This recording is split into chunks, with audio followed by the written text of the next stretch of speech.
Olá, amigos do Grupo Progresso de Comunicação e, em particular, o Varrendo a Redação, um programa que é conduzido tradicionalmente pelo Marcos Gribler. Hoje me encontro eu aqui na agradável companhia da Josi Paz, candidata a deputada estadual, né, pelo PSB, e ela é hoje convidada do Varrendo a Redação para que nós consigamos levar aos eleitores de Montenegro e do Vale do Caí a melhor impressão, a melhor realidade de cada candidato, dos seus planos, dos seus desejos como candidatos e eventuais eleitos. Então, em primeiro lugar, boa noite, Josi. Boa noite, João Batista, boa noite, internautas. É um prazer estar aqui com vocês, conversando e apresentando um pouquinho da Josi, para quem não conhece ainda, dessa Josi que quer representar toda a nossa região lá na Assembleia Legislativa. Que bom, né? Nós temos aqui como grupo, o Marcos Gribler tem dito isso, e nós reforçamos porque entendemos que é uma postura inteligente. Nós achamos que o pessoal do Vale do Caí deve votar em pessoas do Vale do Caí, né? Nós defendemos isso, independentemente daquele que for eleito, achamos que Montenegro e região devem ter um representante, né? Então, faço votos desde já que um dos candidatos aqui da região se eleja, né, e possa levar Montenegro como bandeira adiante e reivindicar e, digamos assim, expandir os horizontes da cidade. Acho que isso é importante, né, João? Sim, João Batista e a quem nos assiste. A minha campanha, como a gente já vinha conversando, a minha campanha é uma campanha simples, é uma campanha com pouco recurso financeiro, recurso que eu tenho, tanto o meu quanto o que vem do Beto Grillo, que é o vice-governador, eu ia até te perguntar, federal. Eu ia te perguntar, mas isso é um assunto para mais longe, mas eu ia te perguntar quantos milhões você está gastando. Ai, gente, tá um pouquinho, não. Vai ser em torno, assim, de 35 mil por aí. Sim. Mas isso tudo é contabilizado e a Sim, Josi... não. Tudo está sendo colocado nas nossas contas lá, tudo sendo feito direitinho por um contador, uma pessoa de muito respeito. Mas assim, sabe, por ter poucos recursos, a Josi não tem inúmeras placas nas ruas ou aquelas placas enormes, assim, são placas simples, é uma campanha que eu faço questão de ser assim, uma campanha que eu vá ao eleitor, em busca do meu voto.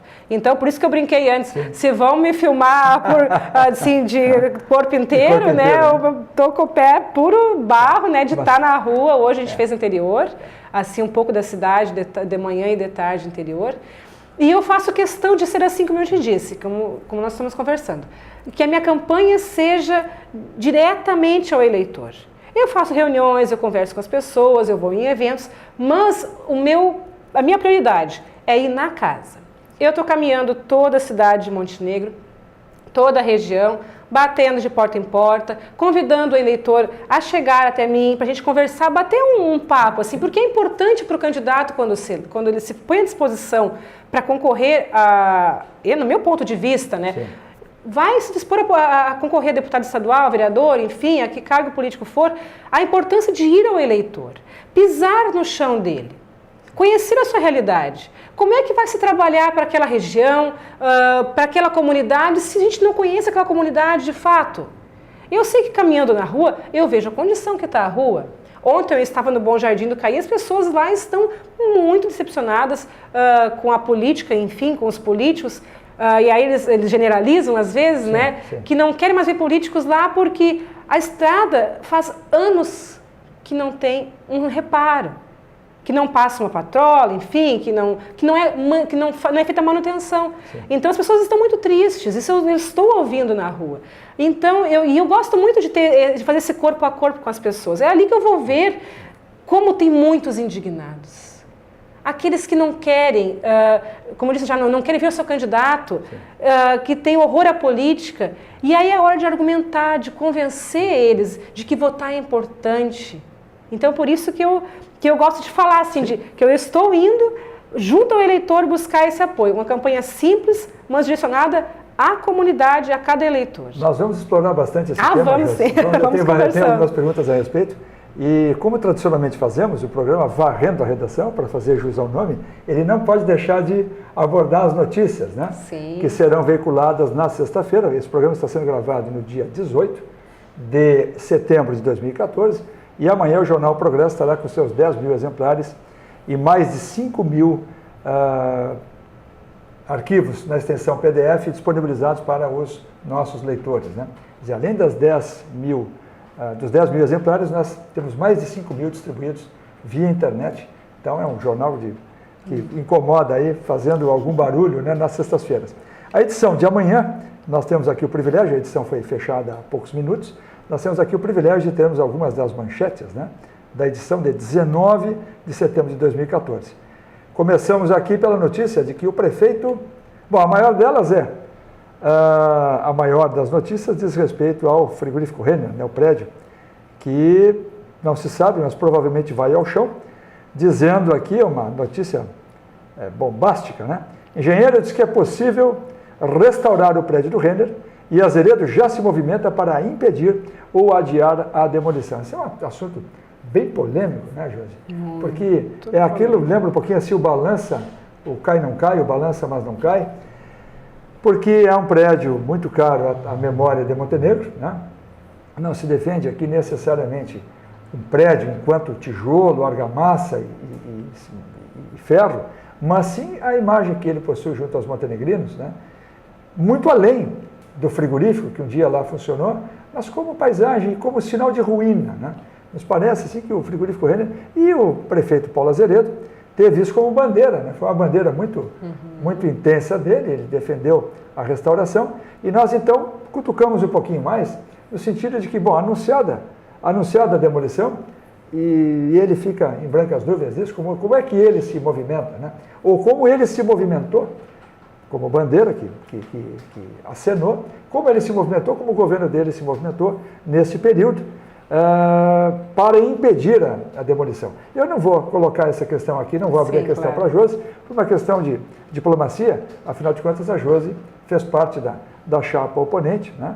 E, portanto, seria indelicado aqui, talvez, né? Se quiseres falar, tens liberdade. Né? Eu prefiro, assim, só salientar que a gente fica preocupado com a questão do risco que pode trazer para a comunidade, enfim, se corre um risco de desabamento, enfim, né? A gente fica preocupado, é só com o risco que ele traz para a comunidade, mas a história dele tem é uma peça fundamental para a nossa cidade, assim, quem lembra de Montenegro lembra do frigorífico. Sabe, Josi, nós temos aqui no Grupo Progresso de Comunicação, nós temos, inclusive, feito não se pode chamar de campanha, mas uma indagação permanente, no sentido de que, se o prédio eventualmente não puder ser recuperado, há laudos ou pelo menos um laudo dizendo que ele deveria ser destruído, porque ele está muito comprometido, nós entendemos que a área deveria ou poderia ser resgatada para o município, porque essa é uma questão importante, na medida em que esta área não pertence ao município, né? Caia o prédio ou não, a área não pertence. Então, antes de verificar se o prédio pode ser recuperado ou não pela prefeitura, é preciso que a prefeitura seja proprietária, né? E hoje ela não é. Então, há toda uma história de que o Executivo enviou ao Governo do Estado solicitando a cessão da área, mas quanto dessa área, né? Meio hectare, 1 hectare, só a área que circunda o prédio, tudo isso eu acho que deveria anteceder, mas o grupo aqui, entendemos, discutimos isso aqui quase que semanalmente, né? Era preciso, em primeiro lugar, reivindicar a área. Olha, a área, então, será cedida ao município? Muito bem, agora vamos dar um destino. Não, o prédio não pode ser usado. Qual é o plano B, plano alternativo? Uma praça junto ao rio? Por que não, né? Uma área de lazer, um parque? Essa é a questão. Explorar aquela área, inclusive, em nome da história do frigorífico. Também, né? No mínimo que a paisagem seja utilizada diante dessa beleza natural que é o Rio Caim, espetacular. Um lugar muito nobre ali, muito lindo, né? Então fica aqui uma contribuição, nós estamos assim, poderíamos fazer uma edição morna, né? Mas a edição não sai morna. Ou seja, ela é preciso polemizar, o momento é agora, né? Porque se nós eventualmente assistirmos à implosão do prédio, não sei se será implosão ou não, a empresa contratada chama-se Galo Implosão. Ou seja, tudo leva a crer que o método seria este, né? Há os que levantam a hipótese de que o próprio cais possa sofrer no processo de implosão. Nós aqui nos perguntamos se o cais sofrerá e as instalações da Brigada Militar não sofrerão? Todo o entorno, né? O cais também, mas e o resto, né? São perguntas que não têm resposta, né? Talvez tenha. Que ainda vai ter Talvez tenha a resposta para aqueles que estão conduzindo o processo. Não vai se resolver. A empresa contratada provavelmente tecnicamente tem, né, Josi? Mas enfim, está aqui anunciada nos preocupamos todos, Josi Paz, Grupo Progresso de Comunicação e toda a população. Toda a população montenegrina. Para que você tenha um destino bonito, né, Josi? Acho que o destino final... Quitando uma empresa que tanto contribui para a nossa cidade, né, referência para a nossa cidade, não pode, né, chegar ao ponto de não ter mais nada em memória daquela estrutura, daquelas pessoas que muitos que a gente comenta na rua, assim, eu trabalhei no frigorífico, meu familiar trabalhou no frigorífico Renner, era Eu, particularmente, meu bisavô trabalhou lá. Daqui, né? Pois olha só. Era alemão, nunca se naturalizou, viveu no Brasil, ele veio para cá em 1903 e até o final da vida ele aprendeu português corretamente e ele foi funcionário, ele foi o contador lá, seria o contador, o Buchhalter, né, do frigorífico Renner. Muito bem, a outra notícia aqui fala do candidato Ademir Facchini, né, que esteve aqui nesse mesmo espaço, entrevistado pelo Marcos Gribler, levantando a bandeira aí da cultura, dizendo que a cultura será uma de suas bandeiras em Brasília. Depois, novamente, o protagonista aqui da capa é o prefeito Paulo Azevedo, envolto sempre nas suas questões aí polêmicas, ele parece que gosta de polêmica, né? Está ele aqui falando que não vai aceitar o dinheiro da Câmara para a reforma da biblioteca pública. Isso é outra questão bem polêmica, né, Júlio? Porque a administração anterior deixou a reforma encaminhada e o prefeito Paulo Azevedo entendeu que a obra não era a mais correta e o custo era exagerado, né? De novo aqui. Quem sofre é a comunidade novamente, né? Porque biblioteca, quando nós conversávamos, quantos trabalhos, eu, por exemplo, já fiz lá no ensino médio, vamos na biblioteca pública fazer um trabalho, que lá temos todos os meios de conhecimento para aquele trabalho, enfim, a gente fica muito preocupado com a biblioteca também nessa situação que está hoje, né? E nós precisamos tanto dela, nossos filhos precisam dela, nossos alunos, e ela está lá sem ter muito acesso, né? Na realidade, eu acho que no fundo, Josi, o que mais pesa, os livros em si, talvez os periódicos correm riscos, a área não é adequada, mas o dano número 1 é o pouco acesso, né? Isso a própria diretora, a dona Valdete, ela, na estatística, isso fica translúcido, né? De que as pessoas que iam aqui à biblioteca é ponto de encontro também, né, Josi? É ponto de encontro, é ponto de leitura de jornal, do jornal ao livro clássico, né? Sim, na época que eu frequentava, assim, na época de estudante, de ensino médio, muitos iam para lá, iam de manhã e ficavam até a hora de fechar, lendo seu livro no espaço lá, quietinho, né, estudando, enfim. Eu, muitas vezes, já fiz isso, né? Saí da escola, já terminou meu turno, meu ônibus é tal hora, que eu morava no vapor na época, né? Fui para a biblioteca, lá a gente lia, lá a gente passava um tempo, como tu falou, a gente conversava com os colegas, enfim. É um ponto de encontro realmente, né? De interação de quem quer adquirir mais conhecimento, né? Eu sempre acho, quer dizer, de novo, aí é uma opinião pessoal, eu acho que a biblioteca deveria sempre, numa cidade pelo menos do tamanho de Montenegro, ficar no centro da cidade, né? Para que as pessoas, e não deveria fechar. Eu sei que vão achar até engraçado, eu acho que não deveria fechar nunca, né? Deveria ficar aberta 365 dias do ano, 24 horas aberta, como incentivo, como incitação à leitura das pessoas, né? Talvez eu exagere, mas que se preocupa com a educação da sua comunidade, enfim, dos cidadãos, ele deve estimular sempre cada vez mais o crescimento de uma biblioteca, ainda mais nós com uma universidade, com universidades no município, precisando que a biblioteca aumente e melhore cada vez mais para que essas pessoas que precisam do conhecimento venham até ali buscá-lo, né? Sabe que São Sebastião do Caí era um bom exemplo, já não é um exemplo tão generoso assim, mas quando eu passei a frequentar bastante a cidade de São Sebastião do Caí, a biblioteca ficava na Praça Central, Josi, e não fechava cedo. A biblioteca, não me lembro se, me perdoem aqui, eu acho que era 8, 9 horas da noite, quem sabe 10 horas, e eu fiquei encantado com aquilo.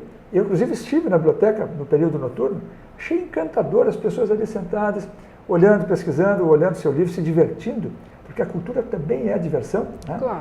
É uma coisa, não é só no sentido de erudição, mas ela diverte, a gente nos faz viajar, e aquilo aberto, eu fiquei encantado.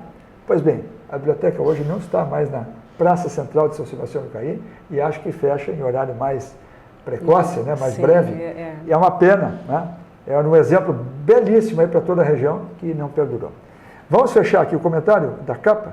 Temos aqui a dona Rosane Nicole Brochier, dando uma declaração numa série intitulada Memórias do Reino, que foi uma criação aí da Clarice, nossa repórter, com o Adriano, nosso editor, e eles resolveram bolar, vamos fazer uma coisa, vamos gravar depoimentos com as pessoas, né? Lá na beira do rio, e a dona Nicole aqui se deixou apanhar por uma foto, ela é muito simpática, se deixou apanhar numa foto aqui diante daquele monumento, que pode ser que venha ao chão ou não.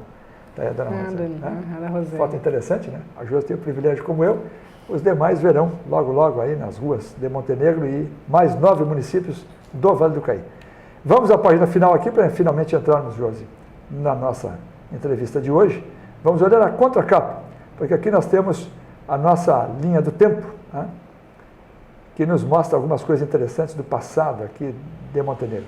Porque o Jornal Progresso, fundado em 1901, estamos no ano 113, né, ele era um dos poucos jornais de toda a região. Então, às vezes noticiava o próprio entorno aqui, coisas de São Sebastião do Caí, até de Garibaldi, Alfredo Chaves, que hoje é Veranópolis, né?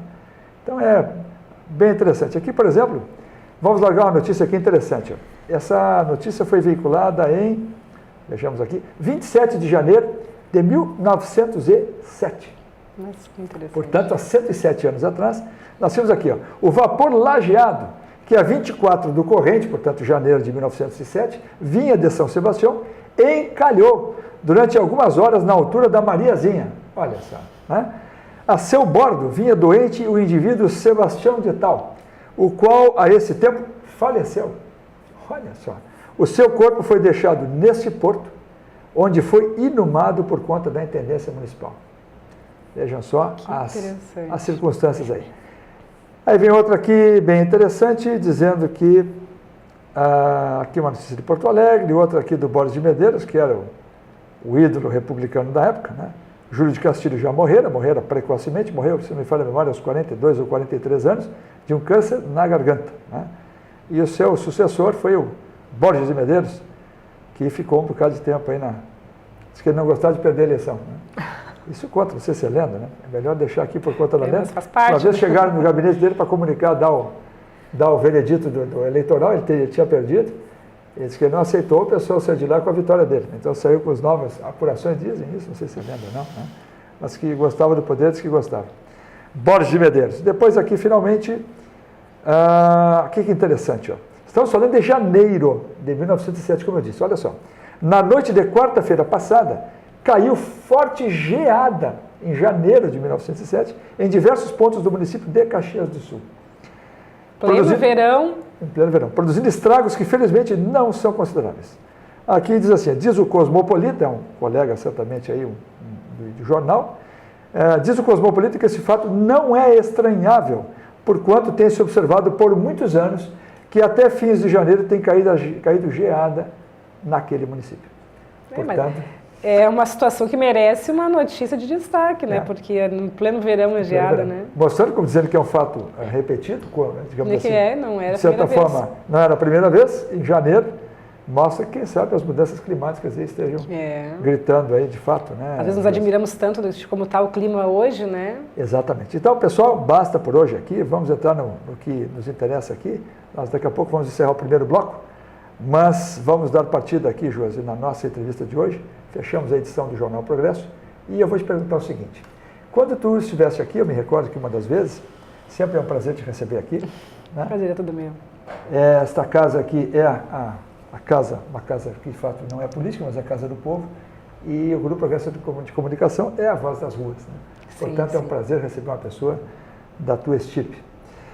Josi, quando estivesse aqui, eu me lembro, tu estavas grávida, né? Isso, né? Como é que está? 2012. É um menino? A Josi, candidata ao cargo de vice-prefeito. Né? Isso, em 2012 estava com o vice do Marcelo Cardoso. Exatamente, né? A Josi esteve aqui.